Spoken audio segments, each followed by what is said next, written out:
Fiancé takes me to buy a diamond ring for my engagement, but we bump into a woman who calls him a cheat. I was the one who called her there. I'm a 28-year-old woman, and I've been living with my fiancé Owen, 29M, in a nice apartment that my father gifted me when I turned 21. I'd been in this place since before I met Owen, and it's been our home for the past couple of years. I thought everything was perfect, but now I'm not so sure. Let me give you some background on our relationship and what's happened recently. After graduating college with a degree in marketing, I immediately started working at a mid-sized advertising firm. I've always been pretty smart and driven, so I quickly landed a good position as a junior account manager.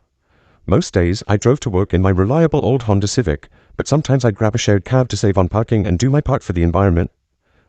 That's actually how I met Owen. It was about 3 years ago, in the middle of a hectic week at work. I was running late for an important client meeting because my car wouldn't start. In a panic, I called for a shared ride. When the car arrived, there was already another passenger inside, Owen. He had this friendly smile and offered to move over so I could have more room. We didn't talk much during the ride because I was frantically reviewing my presentation notes, but I remember thinking how thoughtful he was. In my rush to get out of the car when we arrived downtown, I accidentally left my purse behind. I didn't even realize it until I reached for my wallet to buy a coffee after my meeting. I was freaking out. Not only were all my cards in there, but also a significant amount of cash I was supposed to deposit at the bank for my mom's small business. Later that afternoon, I got a call from an unknown number. It was Owen, saying he'd found my purse in the shared ride and wanted to return it. I was so relieved I could have cried. We arranged to meet at a coffee shop near my office after work.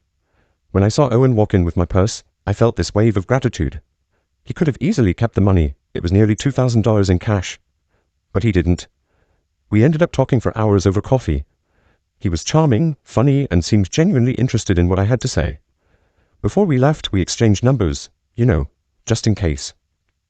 After that, Owen and I kept bumping into each other in the weirdest places. There was the time I ran into him at the farmer's market while buying my weekly supply of avocados. Then I saw him at my favorite bookstore, browsing the same obscure poetry section I love. We even ended up at the same indie film screening at a local theater. Each time it felt like such a delightful coincidence. Owen jokes that it must be destiny, and I'll admit it did feel a bit magical.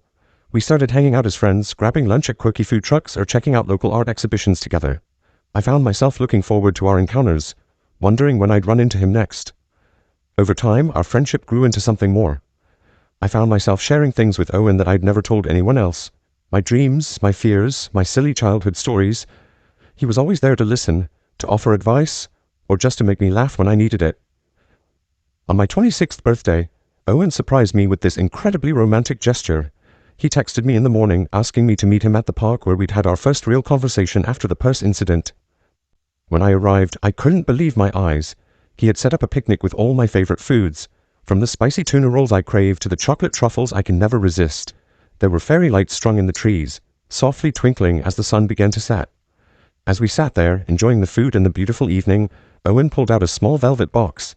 My heart started racing, thinking it might be a ring, but instead, inside was a delicate silver bracelet. It had a small charm that said Destiny, a callback to his joke about our continual run-ins. Owen took my hand and told me he'd fallen in love with me. He said that from the moment he saw me rushing into that shared ride, he knew there was something special about me. He asked if I'd be his girlfriend, to make our unexpected encounters a permanent fixture in both our lives. It was so sweet and thoughtful. I said yes without hesitation. The next month, Owen moved into my apartment with me. It felt like such a natural progression.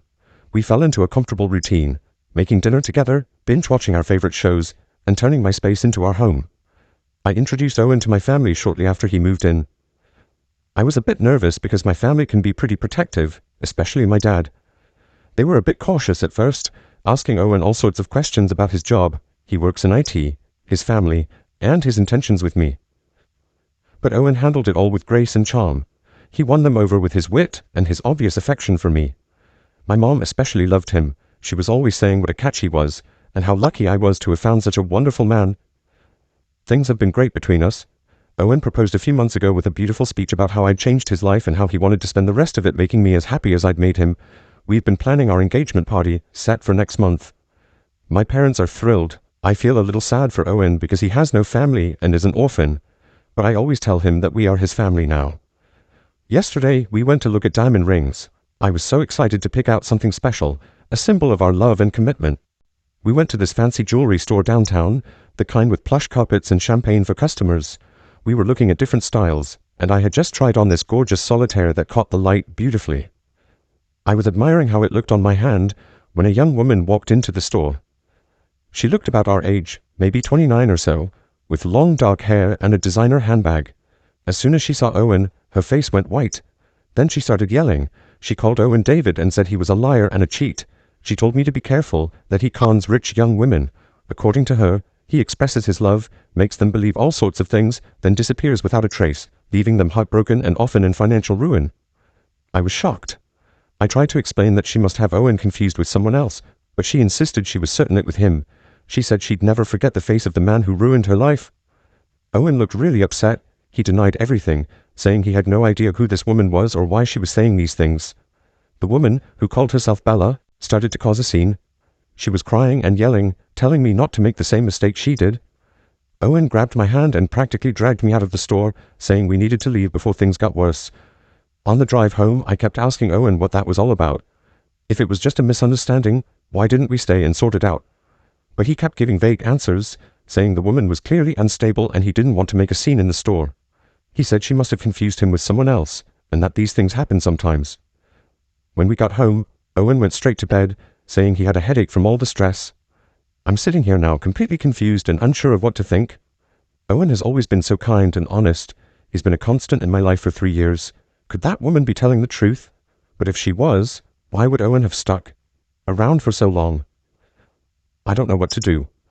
Part of me wants to believe Owen, to trust in the relationship we've built, but another part keeps replaying that woman's words in my head. She seems so sure, so hurt. And Owen's reaction was off. He's never shied away from confrontation before. In fact, he's always been the type to face problems head-on. I'm torn between my trust in Owen and this nagging doubt that's crept in. Should I confront Owen again, try to find that woman and get more information, or am I overthinking this whole thing? Has anyone else ever experienced something like this? Any advice would be appreciated. I feel like I'm going crazy, doubting the man I thought I knew so well. Update 1. It's been a week since the incident at the jewelry store, and I feel like I'm living in a completely different reality. Everything has changed, and I'm still trying to process it all. I promised to update you, so here goes. Owen's behavior has changed dramatically since that day. He's become incredibly paranoid, constantly checking up on me and tracking what I'm doing. He calls me multiple times a day when I'm at work, which he's never done before. At first I thought he was just being attentive, maybe worried about me after the shock at the jewelry store. But it's beyond that now. He wants to know where I am, who I'm with, what I'm doing, at all times. When he's not hovering over me, he's barely home. He leaves early in the morning and comes back late at night. When I ask where he's been, he just says he's busy with work and engagement-related stuff. But something doesn't add up. He's always been open about his work before, often sharing funny stories about his co-workers or venting about difficult projects. Now he's vague and dismissive when I ask about his day. I've noticed other changes too. He's become jumpy, frightening at small noises. He's constantly checking his phone, but he angles the screen away from me when he does. Once, I came home early from work and found him hurriedly closing his laptop, looking guilty. When I asked what he was doing, he mumbled something about surprise engagement party plans. But here's the thing, I haven't been entirely honest with you all either. The scene at the jewelry store, that was staged. I set the whole thing up. I know, it sounds crazy. Let me explain. About 2 weeks before the jewelry store incident, I had to go to Boston for a work meeting. It was a quick trip. Fly in the morning, meeting in the afternoon, fly back the next day. After the meeting, I decided to do some shopping since I rarely get to visit Boston. I had also picked up a custom-made picture frame with a photo of Owen that I'd ordered as a surprise anniversary gift. As I was walking down Newbury Street juggling my shopping bags and admiring the beautiful brownstones, I accidentally bumped into a woman. Owen's photo frame fell out of the bag and hit the ground. I apologized profusely, but as I bent to pick up the frame, I noticed the woman staring at it intensely. She introduced herself as Bella and asked me how I knew the man in the photo. Confused, I explained that he was my fiancé, Owen. Her face fell, and she asked if we could sit down somewhere to talk. Something in her expression made me agree, despite my initial hesitation. We found a nearby cafe and sat down with our coffees. Bella took a deep breath and told me a story that made my blood run cold. She had met a man she knew as David 3 years ago, in almost the exact same way I had met Owen. The shared ride, the forgotten purse, the coincidental meetings, it was all the same. He had charmed her, made her fall in love with him, and then, over time, he had started asking for money. Small amounts at first, then larger ones. By the time she realized what was happening, he had drained her savings account and disappeared. I didn't want to believe her at first. I told her about how Owen had been with me for 3 years, how he'd met my family, how we were planning our engagement party. But as we talked more, the similarities in our stories became impossible to ignore. Bella showed me old pictures of her and David on her phone. It was undeniably Owen. We spent hours talking that day. Bella told me about other women she'd found who had similar stories about Owen David. It was a pattern. He would target women who seemed financially stable, spend a few years gaining their trust and access to their money, and then vanish. Sometimes he'd leave them in debt, having convinced them to take out loans or credit cards in their names. I felt sick, angry, betrayed. But mostly, I felt stupid. How could I have fallen for this? How could I have been so blind? I always prided myself on being smart and independent, but I'd been completely fooled. Bella and I hatched a plan. We decided to confront Owen publicly, to catch him off guard. That's why I suggested going ring shopping. Bella agreed to come to the store and pretend she was just recognizing him for the first time. I thought. Seeing his reaction would give me the confirmation I needed. And it did. His panic, his rush to get out of there, his vague excuses afterward, it all fits with what Bella told me. Since then, I've been pretending everything is normal while gathering more evidence. I've gone through our financial records and found some discrepancies. Small amounts missing here and there, adding up to quite a bit over time. I've also been in touch with some of the other women Bella told me about, and their stories match up perfectly. I know now that the man I thought I knew, the man I thought I loved, doesn't exist. Owen, or David, or whatever his real name is a con artist. And I'm his latest mark. The past week has been the hardest of my life. Every moment I spend with Owen feels like a lie. Every time he touches me or tells me he loves me, I have to fight the urge to scream or cry. I've been making excuses to sleep on the couch, saying I've been having trouble sleeping and don't want to disturb him. In reality, I can't bear to be close to him. I've been in constant contact with Bella and the other victims. We've been sharing information, building a case against Owen David. I've also reached out to a lawyer friend for advice on how to proceed legally. The hardest part has been keeping this from my family. They're so excited about the engagement party, constantly calling with ideas and plans. My mom keeps sending me links to wedding dresses. It breaks my heart to know how devastated they'll be when they find out the truth. I've made up my mind. Tomorrow, I'm going to expose him. I've already contacted my family and some close friends. They were shocked, but they believe me and they're going to help. I've also reached out to the police with the evidence I've gathered. I'm terrified of confronting Owen. What if he becomes violent? What if he manages to talk his way out of it? But I'm also angry. I want justice. Not just for me, but for all the women he's hurt. I want to make sure he can't do this to anyone else. I've arranged for my brother and a few of his friends to be there when I confront Owen, just in case things get ugly. We're going to do it at my parents' house, under the guise of discussing engagement party details.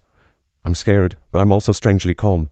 For the first time in weeks, I feel like I'm taking control of my life again. I'm done being a victim. Tomorrow, I will become a survivor. Wish me luck.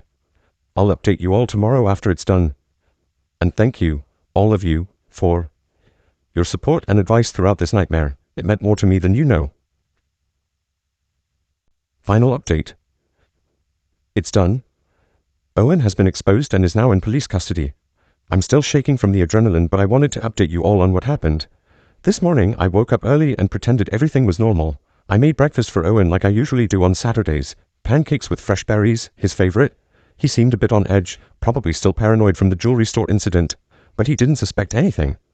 I told him my parents wanted us to come over to discuss some engagement party details. He looked uncomfortable but agreed. We arrived at my parents' house around noon. My mom greeted us with a forced smile. I could tell it was killing her to act normal. My dad couldn't even look Owen in the eye. We all sat in the living room, the tension evident. That's when Bella walked in from the kitchen. Owen's face went pale. He started stammering, trying to make excuses, but I cut him off. I told him I knew everything. About his real identity, about the other women, about the money he'd been slowly siphoning from my accounts. As I spoke, more people started arriving. Other victims Bella had put me in touch with, my friends who were there for support, and finally, 2 police officers I had contacted earlier. Owen tried to run, but my brother and his friends blocked the door. The look on Owen's face when he realized he was cornered. I'll never forget it. It was like watching a mask slip away, revealing the stranger underneath. He tried to talk his way out of it, spinning some story about being framed, about how he loved me and would never hurt me. but his words fell flat. We had too much evidence, too many witnesses. The police officers read him his rights and placed him under arrest. As they were handcuffing him, Owen looked at me with this mixture of anger and something that almost looked like respect. He said, "I underestimated you." Those were the last words he said to me before they took him away. After Owen was gone, we all sat in my parents' living room, shell-shocked. Bella hugged me and thanked me for believing in her. The other victims shared their stories, and we realized the full extent of Owen's cons. He'd been doing this for nearly a decade, moving from city to city, changing his name each time. The police took statements from everyone. They said that with all the evidence we've gathered, plus the testimony from multiple victims, Owen will likely be facing serious charges. They're also investigating to see if he has any accomplices, or if he's wanted for similar crimes in other states. My parents were devastated. My mom couldn't stop crying, saying she should have seen through him. My dad was angry, both at Owen and at himself for not protecting me better. I tried to reassure them that it wasn't their fault, that Owen had fooled everyone. I'm still processing everything. Part of me is relieved it's over, but another part is devastated. I spent 3 years of my life with this man. I thought I knew him. I thought we had a future together. Finding out it was all a lie, it's going to take a long time to come to terms with that. The next few days were a blur of police interviews, talks with lawyers, and tearful conversations with friends and family. I had to go through all of our joint accounts trying to trace where the money had gone. It turns out Owen had been slowly transferring funds to offshore accounts. The lawyers say we might be able to recover some of it, but not all. My family and friends have been incredibly supportive. They're helping me change the locks, close any accounts Owen had access to, and basically erase him from my life. Bella and some of the other victims have suggested starting a support group. I think I might take them up on that offer. The hardest part has been dealing with the emotional fallout. Some days I'm angry, at Owen, at myself for being so gullible. Other days I'm just sad, mourning the relationship I thought I had. I've started seeing a therapist to help me work through it all. I know I have a long road ahead. There will be legal proceedings to deal with, and I'm still working on rebuilding my financial security. But I also feel stronger than I ever have. I faced my worst fear, that the person I loved wasn't who I thought they were. And I came out the other side. To anyone reading this who might be in a similar situation, trust your instincts. If something feels off, investigate. Don't be afraid to ask questions or seek help. And remember, it's not your fault. Con artists like Owen are experts at manipulation. The shame is on them, not on us. Thank you all for your support throughout this crazy situation. Your comments and messages have meant more to me than you know. I'll update again if there are any major developments with the case, but for now, I'm going to focus on healing and moving forward. Here's to new beginnings and learning to trust again, starting with trusting myself.